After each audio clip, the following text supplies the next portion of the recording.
Agir pour votre santé, le podcast du mieux-être au travail. Je sais pas, faites quelque chose, trouvez un médecin, vite. Permettez, je suis médecin. Non, laissez-moi faire, je suis pédiatre. La médecine du travail. Et oui, elle existe, elle est à la disposition de tous les salariés depuis 1946, date de sa création, mais on a un peu tendance à l'oublier.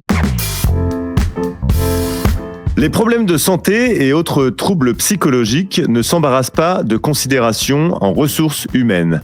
Ils s'invitent dans tout l'organigramme d'une entreprise. Si les services de prévention et de santé au travail accompagnent les salariés dans toutes les difficultés que le travail place aux dépens de leur santé, celle des dirigeants est également pour eux un enjeu primordial. Isolement, burn-out, risques suicidaires, les chefs d'entreprise sont exposés à des risques spécifiques. Et il faut donc y opposer des réponses spécifiques que connaît bien Philippe Severin, psychologue du travail chez Prezoa. Bonjour Philippe. Bonjour Mathieu. Alors Philippe, on va aujourd'hui parler du profil du dirigeant d'entreprise. Est-ce que ce sont des professionnels que tu as l'habitude d'accompagner toi au sein de Prezoa ? Alors je dirais de façon individuelle, à mon goût pas assez, mais de plus en plus. Je m'explique, je pense que la communication qu'on fait auprès du chef d'entreprise, en lui rappelant que depuis 2022, il peut venir adhérer à son service de prévention santé au travail, commence à porter ses fruits. En tant que psychologue du travail, je suis plus amené à rencontrer le chef d'entreprise à travers un accompagnement collectif au sein de son entreprise, par exemple pour des diagnostics RPS ou des diagnostics QST que l'on peut faire dans l'entreprise. Alors parlons justement de ce diagnostic. Est-ce que ces dirigeants ils sont davantage exposés aux risques psychologiques et si oui, lesquels ? Depuis qu'on a créé l'association APESA dont on parlera tout à l'heure, on a mis en lumière certaines données. Surtout qu'on s'aperçoit qu'il y a très très peu de données concernant la santé psychologique de l'entrepreneur. Il y a comme une sorte d'impensé autour de la santé mentale de l'entrepreneur. Bon, il y a plusieurs explications. La première explication, je dirais que les entrepreneurs et chefs d'entreprise, qu'on appelle généralement les TNS, les travailleurs non salariés, c'est-à-dire que c'est les gens qui ne sont pas forcément suivis dans les services de santé au travail, même si une nouvelle réforme le permet depuis 2022. Et je dirais le deuxième écueil par rapport à ce manque de données, c'est plutôt le rapport qu'entretient le chef d'entreprise avec sa propre santé, qui est un rapport particulier, où on entend souvent des choses du genre j'ai pas le temps d'être malade, je serai malade en congé, etc. On a une sorte de déni de la santé pour des gens qui sont parfois plus exposés que d'autres catégories. Pour répondre à ta question, il n'y a pas vraiment de troubles psychiques particuliers qui seraient particuliers au chef d'entreprise ou à l'entrepreneur. Ce qui est particulier, je dirais, c'est les facteurs de risque. On a par exemple, on sait, une durée moyenne de travail sur la semaine qui est de 52 heures par semaine en moyenne. On sait qu'il y a des charges de travail qui sont conséquentes, il y a des contacts clients parfois qui sont difficiles, il y a une pression temporelle, c'est des choses qui reviennent comme facteurs de risque. Et il y a surtout également une dette de sommeil, c'est-à-dire ce qui amène une vulnérabilité à certaines pathologies, comme le burn-out. On peut également parler des difficultés économiques et des dépôts de bilan. Donc, on a tous ces facteurs de risque qu'on retrouve pas forcément dans notre population ou de façon, je dirais, un peu plus atténuée. Il y a un facteur sur lequel j'aimerais qu'on revienne parce que c'est intéressant. On parle aussi de santé économique pour une entreprise. Est-ce qu'il y a un lien direct à faire entre la situation économique, les performances d'une entreprise et celle de son dirigeant ? Ou autrement dit, est-ce que un entrepreneur, un chef d'entreprise qui va mal, c'est forcément parce que son entreprise va mal ? Le chef d'entreprise entretient des liens étroits avec son entreprise. Il y a une sorte d'identification de l'entreprise qu'on peut comprendre, surtout dans les entreprises genre TPE, PME, où quand l'entrepreneur va mal ou le chef d'entreprise va mal, c'est l'entreprise qui bat un peu de l'aile. Ces effets sont un peu moins prégnants, je dirais, sur les grandes entreprises.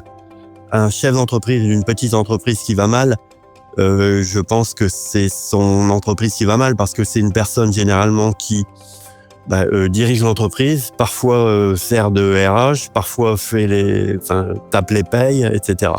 En effet, on est au 4e épisode de cette série et donc ça nous semblait très important avec Prézoa de parler de la santé des dirigeants, mais de façon générale, on peut dire qu'elle est quand même absente. C'est pas quelque chose, une notion qui arrive quand on pense à la santé au travail.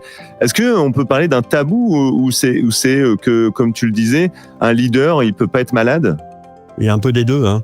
Le sujet, il est peut-être absent au niveau institutionnel, peut-être. En tous les cas, il n'est pas absent au sein de Présoa. J'en veux pour preuve la création d'APESA dont on parlera tout à l'heure. Souffre-t-on d'être leader? Il y a un certain nombre d'études qui sont intéressantes, je dirais.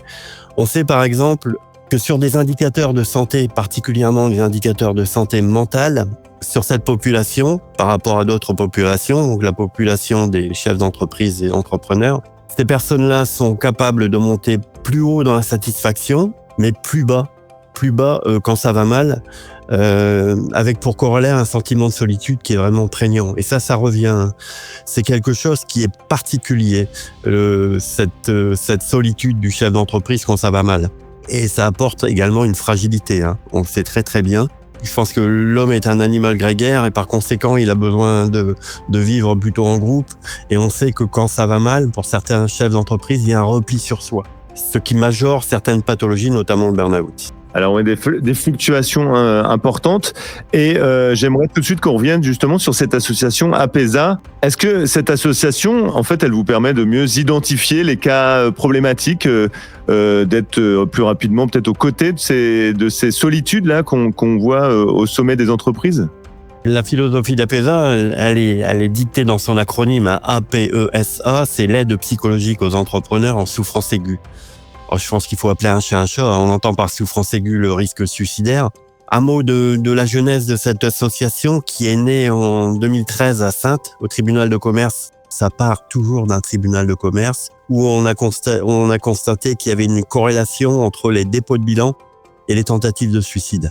Donc cela s'est décliné ensuite auprès de pas mal de départements, hein. On a aujourd'hui, je crois que c'est 95 tribunaux de commerce qui ont un APESA, donc qui est quand même pas mal.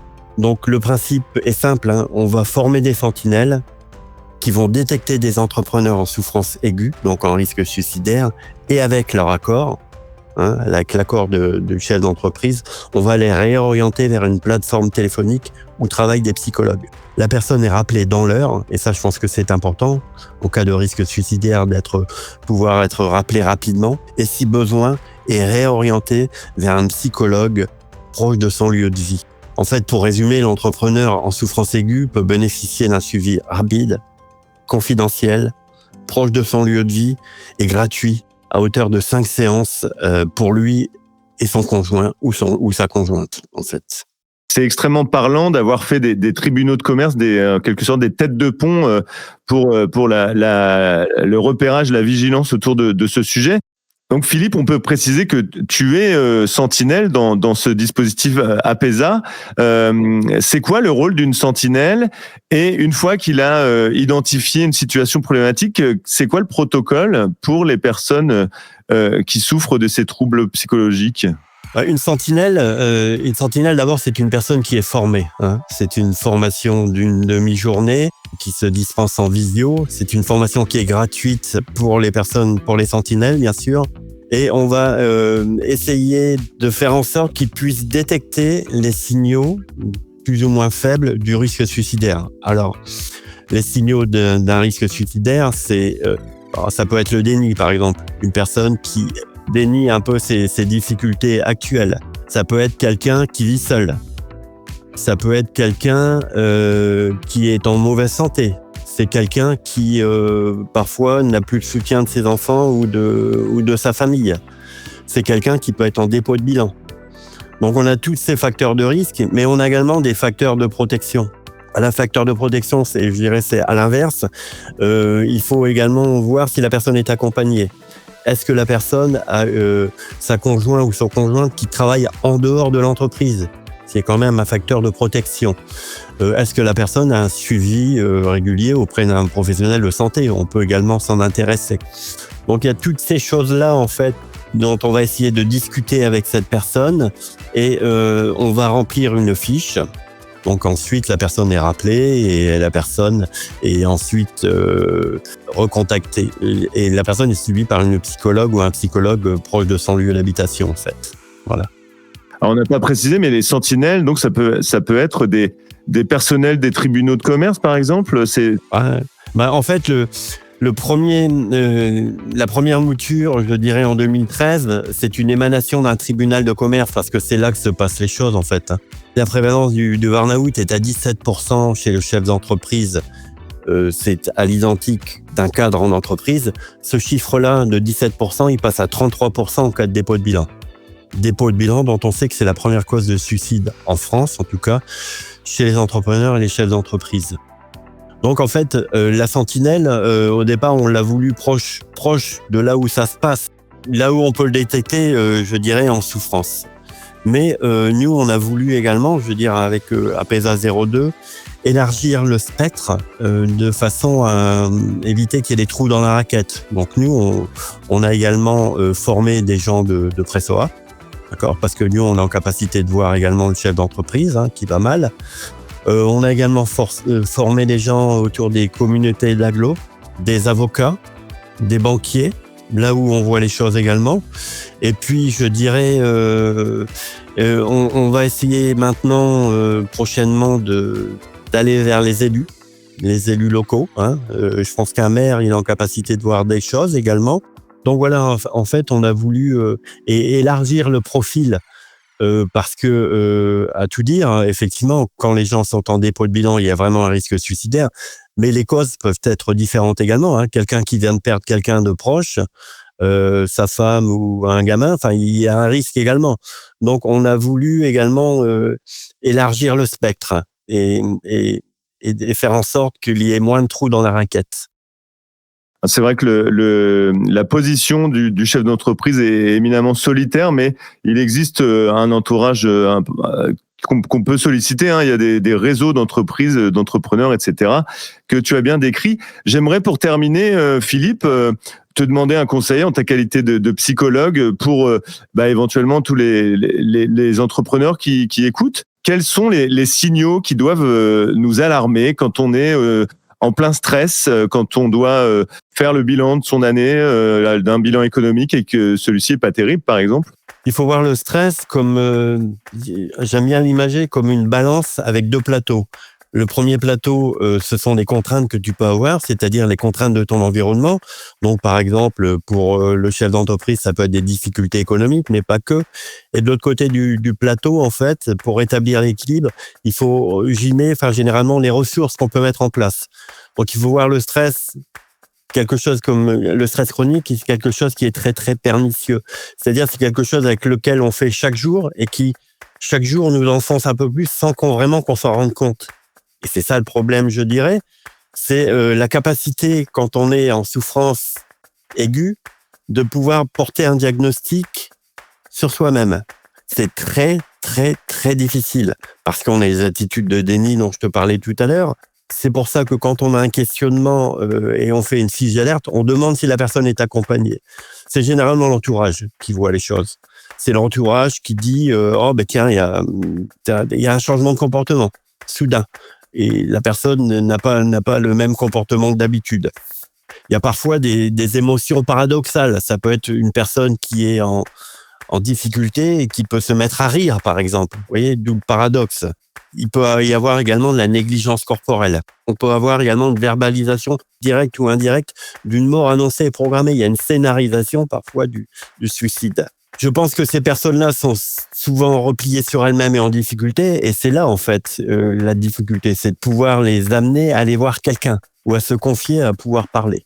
Je pense qu'il y a des facteurs également qui peuvent aider quand on est entouré de sa famille, mais pas seulement. Enfin, je veux dire, tu parlais tout à l'heure des associations, des clubs d'entrepreneurs avec lesquels nous, on communique beaucoup. Et généralement, c'est de pouvoir se raccrocher et qu'il y ait quelqu'un qui ait le courage de te dire ça n'a pas l'air d'aller en ce moment, est-ce qu'on peut faire quelque chose pour toi? Eh ben voilà en effet des éléments à prendre en compte. Alors merci pour ce travail de vigilance et puis pour tes réponses. Merci beaucoup, Philippe. Alors j'aimerais terminer sur une note positive quand même, parce que Généralement, quand on aborde ces sujets-là, c'est des sujets relativement mortifères. Il y a également un phénomène qu'on rencontre chez les entrepreneurs, les chefs d'entreprise, qui est un peu plus développé chez eux qu'ailleurs, c'est cette capacité de résilience et de rebondir, qui est propre quand même à l'entrepreneur. Dans la résilience, c'est j'ai subi quelque chose que je vis comme un traumatisme, et je m'en sors avec. Non seulement je m'en sors avec, mais je m'en sers comme d'une force. À rencontrer les chefs d'entreprise à travers l'association APESA, je me suis aperçu que c'était quelque chose qui était très, très, très, très développé chez eux. Voilà. Une note positive pour terminer cet épisode. Merci beaucoup. Merci Mathieu. La hauteur d'une position hiérarchique, vous l'avez entendu, draine avec elle ses problématiques, notamment en matière de santé mentale. Puisque aucun N+1 ne peut déceler des conduites alarmantes chez ces professionnels, il est primordial d'anticiper les situations à risque et de recourir aux sentinelles et autres vigies que concentre Prézoa. Philippe personnifie l'une de ces digues qui interviennent en amont afin que la prévention tertiaire ne soit plus le dernier recours de ces dirigeants en souffrance. Dans le prochain épisode d'Agir pour votre santé, on parlera du rôle de l'infirmier du travail qui constitue un maillon aussi essentiel dans la détection des risques pour la santé au travail. Merci Philippe. Ça a été clair quand même, enfin je sais pas, j'ai un peu bafouillé quand même. Non Philippe, merci, c'était super. Merci Mathieu.